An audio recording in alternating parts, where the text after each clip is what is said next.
Hi guys! Happy Friday! Kakataling ko lang galing sa Hatid Ibunso.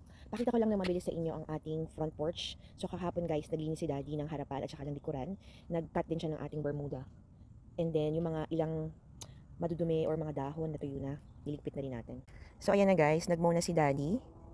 Kahapon guys, yung ating Bermuda medyo mataas na. And then naglagay din siya ng mga fertilizers. I think naglagay din siya ng mga seeds para gumanda ang ating grass. So hopefully sa spring ay medyo maganda-ganda na yan. Kasi guys, kung makita nyo guys, medyo bako-bako pa yung ating Bermuda. Anyway, ito na ang ating harapan. So yung ibang bulaklak, as you can see guys, tuyo na. Yung ating mga mayana plants na iba't ibang klase ay okay pa din. Yung petunias ng aking kapitbahay ay sobrang nang natuyo at namatay na. So tinanggal na natin yan. Dito naman sa ating patio tomatoes, lahat to ay na-harvest ko na kahapon with the exception of the salmon impatiens. So ito guys, hindi natin tatanggalin kasi maganda yung pagkapula niya.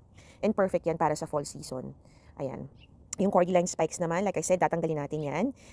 Ilalagay natin siya sa maayos na paso para gawing houseplant. Kasi ito pwedeng ipasok sa loob ng bahay. Magwawalis pa din tayo dahil tingnan nyo naman yan, sobrang madumi. So kahapon hindi ko na masyadong naasikaso. Nagwalis tayo ng ating upper deck dahil sobrang dumi. And then si Daddy naman ang sa ibaba. Nagmow siya ng grass and then yung mga dahon nga ay tinapon na niya. So ito na ang ating Carolina Reaper. Nag-iwan lang ako ng 3 piraso. So meron tayo itong pula na. Meron pa rin tayong may green, meron pang green, ayan may green pa guys. So iniwan natin yan dyan. Kasi ay susubukan nating kunin yung mga seeds niyan para gawing punla for next year. So ito guys, tatanggalin natin to. Actually, baka pwedeng iwan ko na rin tong ano. Kung hindi naman masyadong mag-yellow this year, baka mabuhay pa rin to. Pero itong guys na cordyline, gusto ko siyang kunin. Kasi tingnan nyo, ang ganda-ganda pa rin niya. Oh. So pag ito ay naipasok natin, pwede natin itong ilabas next year. Ipakita ko lang sa inyo yung ating backyard. So meron pa tayong 4 na piraso na mga eggplant na pwede pang anihin. Ngayon guys, at saka sa hanggang Sunday ay iinit pa din. So hindi ko muna pinita. Ayan guys, hindi ko pa rin to naaani, yung mga dahon. Siguro ngayon ipuputulin ko na to. Hindi na ako natulungan ni Daddy kahapon kasi nga nag-mow siya ng grass. So ayan. Ito na ang ating situation. Kung napanood nyo kahapon yung ating long form, madumi yung ating yung lower deck. So ayan guys, tinanggal na ni Daddy yung mga dahon. At syempre nalalabas na naman yung ibang dahon kaya meron na naman tayong kakalatan. So pero ito guys, medyo malinis-linis na ng konti. Tapos napitas ko na din yung mga kamatis, no, napakita ko sa inyo yung ating harvest. Etong mga dahon ng sili guys, dapat pala nakakuha tayo ng scissors para naputol na natin. So ayun guys, inayos na ni Daddy yung mga plastic bags na yon. 3 yan, punong-puno yan ng dahon ng mga tuyo. And then I think yun lang. Meron din akong work ngayon guys. Hindi lang ako nakapang scrub suit, naka-regular attire lang tayo kasi isa lang yung pasyente ko ngayon. Yung isang pasyente ko guys ay na-hospital. Yung sabi ko sa inyong na-surgery yung mata ni Lola. So nasa hospital si Lola kaya hindi ko siya makikita. Kukuha lang ako ng mabilis na scissors para magupit na natin to. And then i-freeze ko na yung mga dahon ng sili. Talagang malamig na guys. Bakit ba tayo hindi nag long pants? Pero mamaya guys, aakyat tayo ng 70 something degrees. Ngayon ay nasa 50s lang. Kunin ko lang yung aking gunting. Ito na guys, ang ating scissors. Kuha din tayo ng basket or paper bag para dito natin ilagay ang mga dahon. Dahil yan naman ay hindi natutubuan ng mga sili, mas mabuting anihin na natin para mahugasan at magagamit pa natin yan sa tinola. Wala tayong taga-video guys, kaya naman sarili sikap.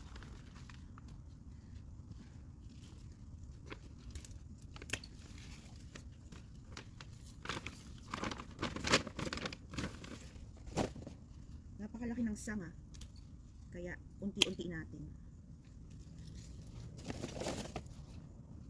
So guys, madami pa din oh.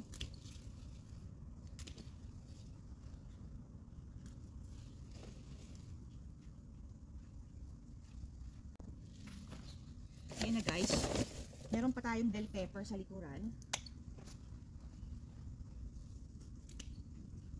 Naku, talagang napakalamig. Ayan guys, tara na at mamalengke tayo sa likod ng ating kabahayan ng dahon ng sili. So ito guys, tapos na talaga ang ating gardening serye. Sa spring na tayo ulit magtatanim. Teka lang guys, lagay lang natin dito dahil wala tayong taga-video. Tayo ay nagsasariling sikap. Ito naman guys, dahon to ng bell pepper.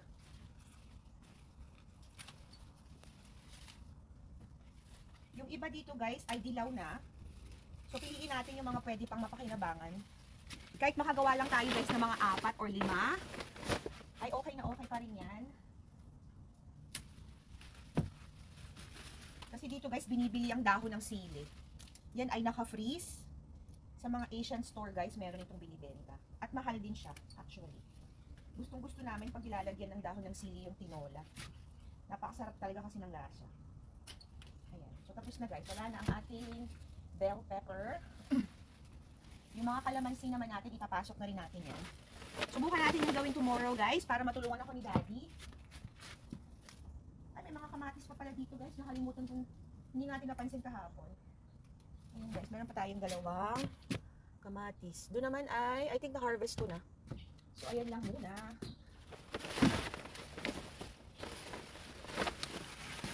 Pasok na ako guys. May trabaho pa ako eh. Hindi ko pa nga naiinom yung aking kape dahil late na tayong bumangon.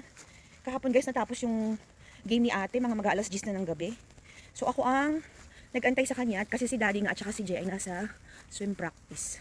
Ayan guys yung ating natirang eggplant. So dalawa dito. Dito rin meron pa tayong dalawa. May maliit pa nga guys eh. Hindi ko alam kung yan ay okay pa rin. Kunin ko na ba? Okay guys, time check 7:40 ng umaga. Ito na yung na-harvest natin kahapon na mga kamatis at napakalaking eggplant. Meron pa tayo dito. And then, ito na ang ating dahon ng sili. Ay, kabayo, nahulog pa. Nasaan na yung dalawa nating kamatis? Ito pa guys, hindi ko to nakita kahapon. So yung mga ano na yan guys, yung mga kamatis na green, pwede pa rin mamula yan. Ito, ano ba yan? Nahulog na guys. Huhugasan natin to. Hindi naman lahat yan guys mapapakinabangan kasi yung iba dyan ay dilaw na. Pero marami pa rin tayong pwedeng ilagay sa freezer. So huhugasan lang natin to. Ano ba yun? May pot holder pa dito. Huhugasan ko lang to and then ilalagay na natin sa freezer bag. Tingnan nyo guys, may mga bulaklak pa oh. May mga buko pa nga ng pepper pero hindi na yan. Siyempre, magiging successful. Kuha rin tayo ng snack bag. Kung saan i-ano natin yan. Lalagay natin yan sa snack bag para ilagay sa freezer. Para guys, ang ginagawa ko dyan, kapag gusto kong magtinola, kukuha lang ako ng isang plastic ng ganito, tapos isasahog na natin. So yung pepper, kaya nagtatanim talaga ako ng pepper, kasi maliban sa napapakinabangan mo na yung pepper mismo, pati yung dahon ay nagagamit pa rin sa kitchen. So ito meron pa tayo isang long hot pepper. Ito na yung napakaanghang natin, Carolina Reaper. Meron din tayo ditong purple bell pepper na maliit. Nag-shrivel na nga oh. Lutuin natin to ngayon kasama ng ating napakalaking eggplant. So ito, igigisa ko lang to or alam ko nang gagawin ko dito. Kasi alam nyo kung gano'ng kalaki. Ang laki-laki niya, ang bigat. Parang gusto kong timbangin. Timbangin natin kung gano'ng kabigat ang ating eggplant. Yan, itong ating kitchen scale. Almost 500 grams guys. Parang kalahating kilo. No, hindi. Tama ba? 478 grams. Mahigit guys. Or kulang na lang ng ilang gramo. So, napakalaki niya. Ayan, tingnan nyo yan. Okay. Inumin ko lang tong kape ko guys. Papasok tayo around 8, mga 8:45 siguro tayo alis dito. Ayan na ang ating dahon ng sili. So, hindi muna tayo magbe-breakfast today. Magpa-fasting tayo. Naku guys, ito na ang ating kagulayan or kadahunan. Hindi na tayo gagamit ng gunting guys.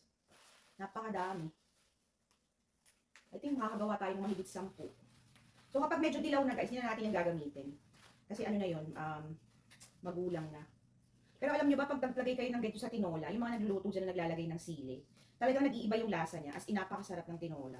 At dahil malamig na nga, yan ang ating isa sa pinaka-paboritong ihanda sa ating mga anak. Yung mga anak ko guys, kumakain ito ng tinola. Hindi sila kakain ng gulay, ito ng dahon. Pero kami ni Daddy guys, kakain kami nito. Pag wala akong spinach, ito yung ilalagay ko guys. So naghugas na ako ng bowl. Dito ko na ilalagay yung mga yan. Tapos hugasan ko na to ng isahan lang. Tapos syempre sasalain natin para hindi naman siya sobrang basa. Ayan guys, parang palaspas. O diba? So ito tapos na to. Okay na to. Diyan na. Napakadami. Yung iba guys, napakalalaki ng dahon. Kaya guys, every year kapag spring, nagtatanim talaga ako ng sili. Meron pa tayong siling labuyo na galing sa pasyente, yung kapitbahay ko guys, yung nandito sa ating upper deck. Yung ano yun guys, ipapasok ko yung siling labuyo. Susubukan natin kung yan ay mabubuhay sa loob ng bahay. Lalagyan lang natin ng grow light. Meron akong grow light sa baba guys. Sa basement namin, dun ko ipapasok yung aking mga kalamansi na hindi pa rin namumunga. Shout out sa kalamansi ko. Eh di wow siopaw. Parang 5 taon na, hindi pa rin siya namumunga. Hindi ko alam kung kailangan kong ilipat ng sa malaking paso or what. But anyway, highway, by the way. Binigyan din ako ni Daddy ng lemon tree eh. So, ipapasok ko din yun syempre. Regalo niya sa akin yun ng aking kaarawan. So, si Daddy kapag birthday ko, hindi na siya nahihirapang bumili ng regalo. Either house plant or mga tanim sa labas ang kanyang niregalo sa akin. Ayan. Madami pa rin pala to guys. Okay guys, eto na ang ating dahon ng sili. Punong-puno ang ating bowl. So ito mga to guys, yung mga tangkay, hindi ko na to sisimutin dahil yung ibang nga like I said ay butas-butas na rin naman. Tsaka parang ano na siya guys, magulang na. So yung mga tangkay guys, babalik ko lang dito sa ating paper bag. And then, hindi ko pa rin natatapos ang ating coffee. Eddie Wow Showdown. Ito na yung mga tangkay guys. Lagyan na natin to sa basura. Gusto kong mag-start ng pagpo-compose pero hindi ko siya, nag-start na ako noon, 2 beses, hindi tayo naging successful. So, nagkaroon siya ng uod, sayang nga. Pero ito guys, pwede itong i-compose dahil sa kabisihan natin guys, pag-aralan natin kung paano yan. Subukan ulit natin. Kailangan kasi yun guys, meron kang lalagyanan, yung parang bin. Meron kami dito isang barrel. Naglagay tayo ng ibang mga scraps natin doon from kitchen, pero hindi ko alam kung kulang siya sa moisture or ano ba yung ina-add doon, pero maraming uod. So, tinapon na rin namin ni Daddy. Kasi tabi sa mga nanonood ha, I don't mean to be gross. Anyway, eto huhugasan natin. This is for trash. Ang ating morning black coffee. Magpa-fasting tayo today. Dahil isa lang yung pasyente ko guys, mamaya na tayo kakain mga alas 12. Kasi guys, kahapon sa game ni ate, kumain pa ako ng chips, walking tacos, around ano na yata yung mga 8 o'clock or mga 8:30. So I think makakapuno tayo ng mga baka 8 piraso or 10 piraso guys, kasi ganito lang naman kaliit yung yung snack bag ko na nilalagyan. So i-freeze natin yan isa-isa, lalagay na natin yan dito sa plastic. Tapos kapag nag-request ng tinola yung mga anak ko, kung walang tayo from the freezer, hulog natin sa tinola para hindi na natin isa-isahing itatanggalin. Kasi mahirap din to guys pag pag frozen na. Pag dinefrost mo, parang nagbibitak-bitak. So, ito guys ay ready na for winter. Yan lang muna for today's video. Happy Friday to all. Remember, family time is the best time, and every gising and every harvest of dahon ng sili is always a blessing. God bless everyone. Bye-bye. Enjoy your weekend.